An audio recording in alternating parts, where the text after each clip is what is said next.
And welcome to Umkosi no Magazine. I am Umagazine. Umkosi wethu namhlanje bazala bamziso it's about the Gumbis and the Mselegu. So the Gumbis idlala ku reality show edlala ku SABC1 which is a family ka Gumbi ulo baba lo unamakhosikazi akhe ayi2 nabantwana bakhe. Then the Mselegu siyazi ukuthi Uthando Nes'Thembu reality show yabo umusa Mselegu namakhosikazi wayi4 nengane zakhe. So guys, I've seen ku internet ukuthi abantu abaningi ba compare ubaba Mselegu nobaba Gumbi, of which I think izinto ongeke uzukhona ukuzicompare because they are both rich according to me. Just that baphila impilo engafani. Impilo kaMusa Mselegu guys is simple ugcoka empahla edurayo singazinaki, amakhosikazi wakhe aphila impilo simple, ingane zakhe ziphila impilo simple, while the Gumbi baphila impilo efancy bagcoka bo LV. But again, a lot of people have seen ukuthi bathi if ubaba Gumbi unale mali athi unayo, why ahluleka ukublisha iskin, ablishe nje iskin abe muhle njengo Kheli Khumalo noKhanya Imbawu, abe muhle njengo Khanya Imbawu.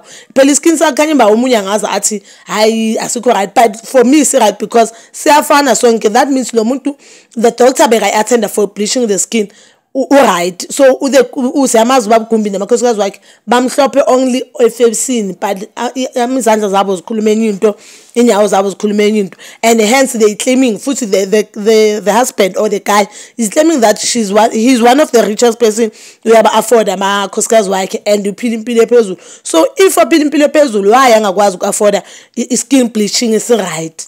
And anyeke akableach iskin sakhe because iskin sakhe siyazisho nje ukuthi no sir, akusi skin sakho less you are bleaching, not unless une skin problem phela.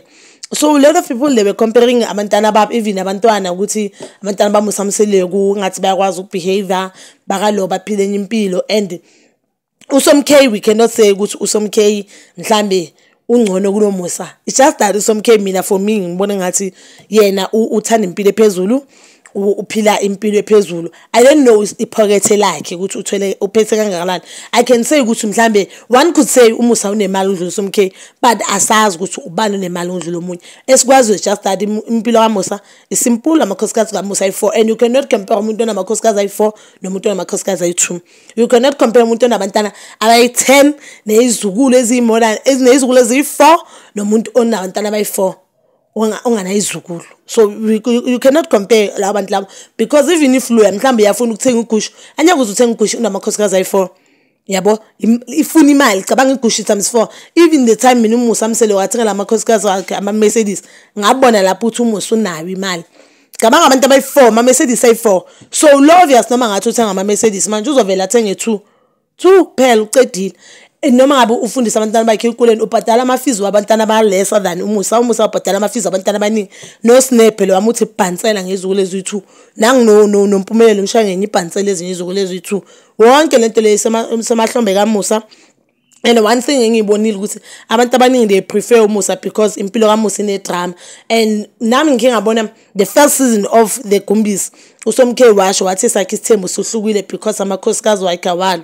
Hi guys, mara ntato kanti inkinga ngaSomK wathi then uMusa I've seen somewhere ukuthi uMusa respondile wathi ebakhe amakhosikazi bayibo bane right ukuthi bazikhulumela vele bangeke baze bahlale bavumelane ngayo yonke into, and which is true guys. Noma nihlala endlini e1 nabantwana bomuntu manje nikhulile futhi you always disagree kwezinye izinto, anyeke nivumelane ngento e1 so manje ngakhulela endlini e1 anikhulisanga umthetho one anikhulisanga ifamily one, so nizohlala vele nihlukane. And ukhumbula ukuthi one of the reason enza abantu basesithembini balo sibuye futhi siyele nalo myeni noma ngabe phela sivumile ukuthi sesithembini, but kube nesikhwele sokuthi hayi ubaba angathi sakanaka uzibani udlobani. Mina nje one of the reasons futhi into engenza ukuthi I don't watch the Gumbis because ngifila ngathi life yabo is ngathini iphezulu kakhulu, akusi life mina engajabulela nje uyibukela life yabo. Angifuni ukuthi ngibe ngendlela kwampani, ngifila ngathi life abayiphilayo kwezinye izinto ingivusela ukuthi ngithi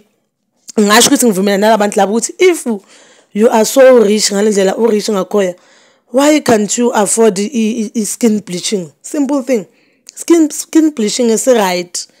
So we saw ukuthi even uSomK nomkhosikazi wakhe first wife bazoyenza anniversary yabo yokuthi kudala bazwana noma noMusa Mselegu noMacele, they did that. So abantu they are saying kusho ukuthi uSomi K like uku-competition nomusa, low key on competition nomusa, izinto ezenziwa uMusa uyazenza, which is something I disagree, because abafazi bamusa it's only uMakhumalo engathi uphila le mpilo top class, ugcoka designers clothes, but abafazi baSomi K boyithu baphila impilo efanayo.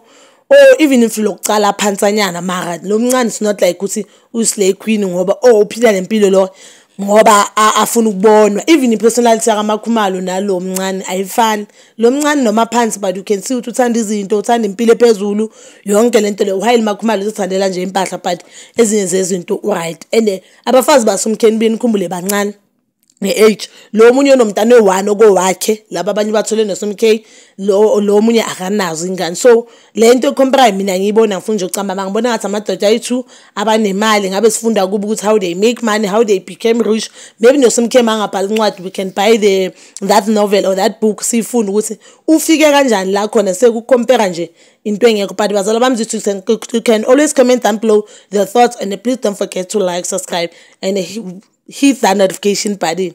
Ngithanda ukuya nokubuya.